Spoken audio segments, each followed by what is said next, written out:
আচ্ছা সবার পাইছে? হ্যাঁ পাইছে? হ্যাঁ শর্টে যাবো? না ওকে সিমি আপু টাকাটা করেন তো তাড়াতাড়ি করেন সময় কিন্তু খুব কম আবার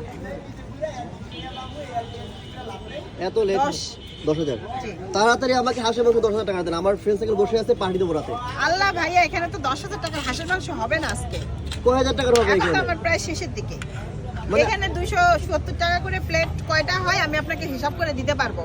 আর আপনি যেহেতু নিতে যাচ্ছেন 10,000 টাকার, এটা অবশ্যই আপনাকে একদিন আগে বলতে হবে। আজকে রাতে বলছেন, আমি কালকে দিতে পারবো আপনাকে। তার মানে পার্টি ক্যান্সেল করবো কালকে পার্টি দিব হ্যাঁ না, কালকে দেন। আজকে আপনি আমাকে- আজকে আপনি এখন যদি চান তাহলে এটা আচ্ছা, আপনাকে এইটাই দেন দিতে পারি। এইটা কতটুকু হয় আমাকে হিসাব করে হ্যাঁ দেন তাহলে ঠিক আছে, এটা আমি 270 টাকা করে কয় বাটি হয় আপনাকে হিসাব করে দিয়ে দিচ্ছি। এক বাড়িতে কতটুকু থাকবে 5 পিস। পাঁচ piece এই যে থাকবে? আপনি দেখেন, আচ্ছা দেখি এই এই 5 পিস এটা করে এক একটা, বাটি হ্যাঁ, ও একটা বাটি। ওনাকে তো একদিন খাইতে পারবে অবশ্যই। ঠিক আছে তাহলে আপনি আমাকে এটা দিয়ে দেন আর যদি কেউ অর্ডার দিতে চায় সেক্ষেত্রে কি একদিন আগে বলতে হবে সেক্ষেত্রে অবশ্যই একদিন আগে বলতে হবে। তাহলে যত টাকা ইচ্ছা আজকে দিতে বলবে, পারবে কালকে হচ্ছে পেয়ে যাবে। থ্যাংক ইউ আর যদি এমনি খেতে চাই কোথায় আসতে হবে এটা আসতে হবে আগারগাঁও নতুন রাস্তা, সংসদ কোয়ার্টারের গেটের বাঁ আচ্ছা পাশে। দেন আমি এইটুকু আগে খেয়ে নেই হ্যাঁ আপনার হাঁসের মাংস অনেকক্ষণ খাবো ভাবছিলাম জি, থ্যাংক ইউ।